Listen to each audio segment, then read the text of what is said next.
வணக்கம். சுப்பிரமணியம் யோகாமணி சேனலுக்கு உங்களை அன்புடன் வரவேற்கிறேன். இன்னைக்கு சமையல் குறிப்பில் நம்ம பார்க்க போகிறது திருபாகம் அப்படிங்கிற ஸ்வீட் பார்க்க போகிறோம். வாங்க எப்படி இருக்குன்னு பார்க்கலாம். அனைவருக்கும் அன்பு வணக்கம். திருமதி சுப்பிரமணியம். இன்றைக்கி சமையல் குறிப்பில் நம்ம செய்ய போகிறது திருபாகம், திரிபாகம்னு சொல்லுவாங்க. அந்த ஸ்வீட் தான் செய்ய போகிறோம்.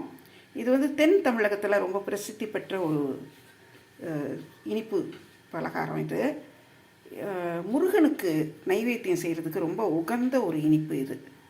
அதுக்கு தேவையான பொருட்கள்லாம் எடுத்து வச்சுருக்கேன் பாருங்கள். 1/2 கப் கடலை மாவு, 1/2 கப் பச்சை முந்திரி பருப்பு. இதை மிக்சியில் போட்டு பொடியாக திரிச்சுக்க போகிறோம். அது தவிர ஒரு 3/4 கப் சீனி எடுத்து வச்சுருக்கிறேன். பால் ஒரு கப் எடுத்து வச்சுருக்கிறேன். அதாவது 1/2 கப் முந்திரி பருப்பும் முந்திரி பருப்பு பவுடரும் 1/2 கப் கடலை மாவும் சேர்ந்தால் 1 கப் வரும் இல்லையா? ஸோ அதுக்கு ஈக்குவலாக 1 கப் பால், 3/4 கப் சீனி போதும். நெய் ஒரு 1/2 கப், கொஞ்சம் குங்குமப்பூ, பச்சை கற்பூரம் எடுத்து வச்சுருக்கிறேன். மேலே தூவுறதுக்கு பாதாம் பருப்பை நல்லா துருவி வச்சுருக்கிறேன். இப்போ முதல்ல முந்திரி பருப்பை பொடி பண்ணிடலாம். அடுப்பில் ஒரு பேன் வச்சு இந்த கடலை மாவை கொஞ்சம் லைட்டாக ரோஸ்ட் பண்ணிக்கலாம். மீடியம் ஃப்ளேமில் வச்சா போதும். இது ரொம்ப சவக்க வேண்டாம். கொஞ்சம் அந்த பச்சை வாசனை போக வறுத்துடலாம். ஓரளவுக்கு வறுப்பட்டுருச்சு. ரொம்பலாம் சிவக்க விடலை. இந்த லேசாக சூடு வர வரைக்கும் வறுத்துருக்குறோம். இப்போ இதில் கொஞ்சம் கொஞ்சமாக பாலை சேர்த்துடலாம். பால் சேர்க்குறப்போ கொஞ்சம் கொஞ்சமாக சேர்த்து கட்டி இல்லாமல் கரைச்சி விடணும். தீ மீடியம் ஃப்ளேம்லேயே இருக்கட்டும். ஏன்னா இது கொஞ்சம் கட்டி தட்டும் இல்லையா? அதனால் நல்லா கிளறிக்கிட்டே கொஞ்சம் ஊற்றிக்கிட்டே இருக்கணும். நல்லா கைவிடாமல் கிளறணும்.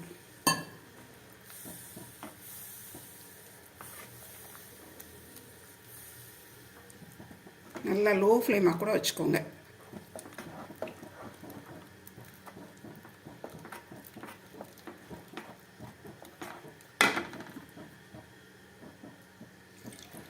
பால் ஃபுல்லாக அந்த 1 கப் ஃபுல்லாக பால் ஊற்றிட்டேன்.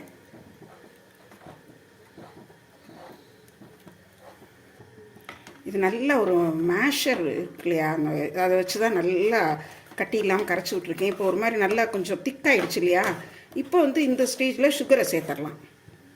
சுகரை சேர்க்குறப்போ திரும்ப கொஞ்சம் நெகிழ்ந்து கொடுக்கும். அதாவது கொஞ்சம் தண்ணி ஆகும். அதுக்கப்புறம் திரும்ப இதே மாதிரி பேஸ்ட் பதம் வர வரைக்கும் திரும்ப கொஞ்சம் கிண்டணும். இது போட்டவுடனே கொஞ்சம் சுகர் நல்லா இலகி கொஞ்சம் நெகிழ்த்தி ஆகும். திரும்ப கொஞ்சம் கெட்டியாகட்டும். இந்த சுகர் போட்டு கொஞ்சம் வாட்டரியாக தான் இருக்குது பார்த்தீங்களா? இன்னும் கொஞ்சம் திக்காகட்டும். பேஸ்ட் மாதிரி திக்காகட்டும். கொஞ்சம் திக்காயிடுச்சு. ரொம்ப திக்காக வேண்டாம். ஏன்னா நம்ம இப்போ போட போகிறது முந்திரி பருப்பு பவுடர் பண்ணி வச்சுருக்கிறது. இதை போடுறப்போ இன்னும் நல்லா திக்காகும். அதனால் ரொம்ப திக்காகணுங்கிறது இல்லை. இந்த வாட்டரிங்கிறது கொஞ்சம் மாறி இருந்தால் போதும். இந்த முந்திரி பருப்பு பவுடரை அப்படியே மேலே தூவி விட்டு நல்லா கிண்டிட்டு நெய்யை கொஞ்சம் கொஞ்சமாக சேர்க்க ஆரம்பிக்கணும்.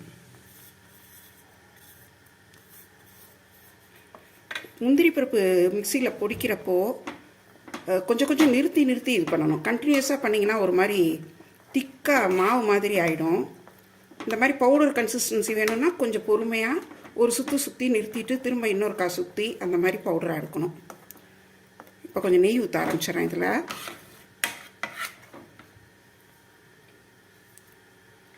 நெய் நம்ம 1/2 கப் நெய் எடுத்து வச்சுருக்கோம். கொஞ்சம் கொஞ்சமாக சேர்க்கலாம். ஒரு டேபிள் ஸ்பூன் அந்த மாதிரி அந்த மாதிரி சேர்க்கலாம்.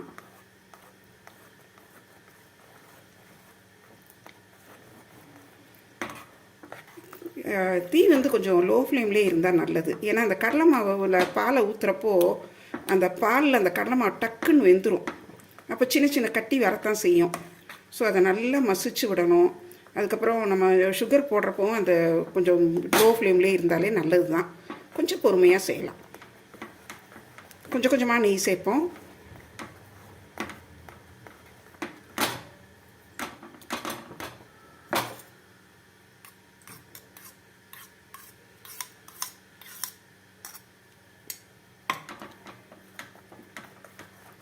இந்த நெய்யெல்லாம் நம்ம கொஞ்சம் கொஞ்சம் சேர்க்க சேர்க்க அது சேர்ந்து பாத்திரத்தில் கொஞ்சம் ஒட்டாமல் வரும். ரொம்ப கெட்டியாகணுங்கிறது இல்லை, ஏன்னா இது ஆறினோடனே நல்லாவே கெட்டியாயிடும். அதனால் ரொம்ப கெட்டியாகணுங்கிறது இல்லாமல் கொஞ்சம் ஒட்டாமல் சுருண்டு வர ஆரம்பிக்கும் போதே நம்ம இறக்கி வச்சிடலாம். இப்போ பாருங்கள், நல்லா கொதி வந்திருக்கு. ஓரத்தில் எல்லாம் ஒட்டாமல் பூத்து வர ஆரம்பிக்குது இல்லையா? இந்த ஸ்டேஜில் நடுவில் கொஞ்சம் தீ ஏற்றி விட்டுருந்தேன். இந்த ஸ்டேஜில் தீ இறக்கி விட்டுட்டு குங்குமப்பூ கரைச்ச பால் இதில் ஊற்றிடலாம். இந்த கொஞ்சம் போல் ஒரு 2 ஸ்பூன் அளவு பால் எடுத்து அதில் குங்குமப்பூ கரைச்சிருந்தேன், அதையும் சேர்த்துடலாம். மிச்சம் இருக்க நெய்யை ஊற்றி கொஞ்சம் பச்சை கற்பூரம் போடணும். இது ஒட்டாமல் வருது பாருங்கள். இந்த ஸ்டேஜில் இந்த பாலில் கரைச்ச குங்குமப்பூ, ஒரு 2 ஸ்பூன் பாலில் கரைச்ச குங்குமப்பூ அதில் ஊற்றியாச்சு. கொஞ்சம் நெய் திரும்ப ஊற்றிடலாம். ஊற்றிட்டு கொஞ்சம் பச்சை கற்பூரம் ஒரு சிட்டிகை போட்டால் போதும்.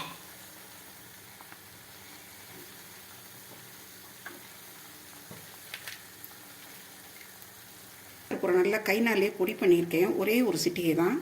அதில் நல்லா தூவி விட்டு இறக்கிடலாம். அடுப்பு அணைச்சிடலாம். இப்போது நல்லா ஒட்டாமல் வந்துருச்சு, கெட்டி ஆகிடும். நம்ம இறக்கி ஆற வச்சோன்னே கெட்டி ஆகிடும். சரியான பத்துக்கு வந்துருச்சு பாருங்கள்.